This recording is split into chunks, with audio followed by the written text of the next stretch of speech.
We are going to learn an essay on women empowerment. A famous saying goes, God cannot be everywhere. So he created mother, and another reads, God dwells where women are worshipped.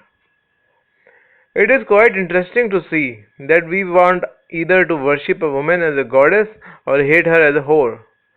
Why doesn't the society let her live as a woman? Just a simple living being made of blood and flesh. Why can't she be a normal human being and not a symbol of tolerance and sacrifice?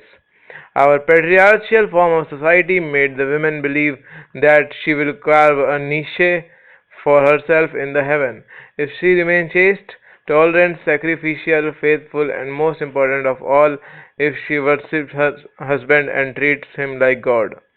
She was given a subordinate position in the society and was confined within four walls to help her remain chaste and pure, which was supposed to help her develop godly powers.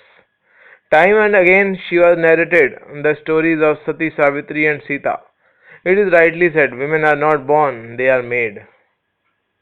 In India, female exploitation is reflected in sati, wife beating, dowry, deaths, eve teasing, child prostitution, female feticide, and flesh trade.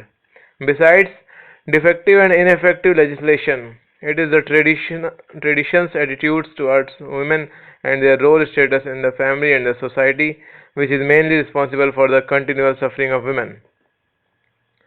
Most of the crimes against women in India are directly traceable to their inferior subservient position supported by religions and social norms.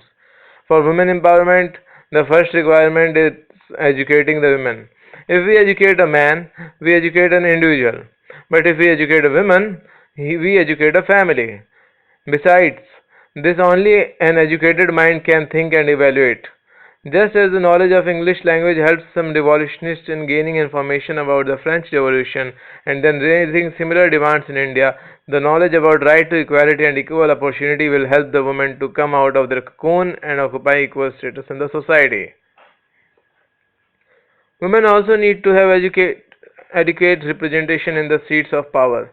Sadly, the 50% population of women has only 11% representatives in the parliament. The Women Reservation Bill is shamelessly resisted by many parliamentarians on one or other frivolous excuse. Adequate representation in the parliament will be helpful for women as then they would be able to frame and implement laws for the welfare of the women.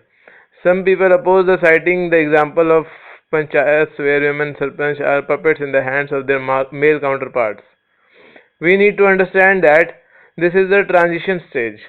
Today they have the power, tomorrow they will understand its value, and day after tomorrow they will exercise it. We cannot expect changes overnight. Secondly, they need to be financially independent. In the absence of financial independence, he becomes a suppressed, exploited, and impoverished class of the society.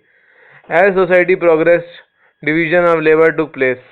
Women take the charge of rearing their children, which was not an easy task at that time, but this led to their financial dependence on men. The earning members of the society became stronger, socially active, and all powerful. Women lost their social status. Now the need of financial independence is felt because if the women are financially independent, the chances of tolerating domestic violence decrease. They are then more confident and are aware of their rights and know how to and where to go to seek redressal of their grievances. Women must demand their rights and must not just wait for any mercy or miracle. They must not tolerate exploitation in any form. In the name of family and honor, many women have sacrificed their lives. This has done nothing but worsen the condition of women. They must take care of themselves. They shouldn't let others take them for granted. Women should respect themselves. They do not need to be like men to be respected. They are the creator of life on this earth. They command respect not as goddesses but as women, the most beautiful creation of God.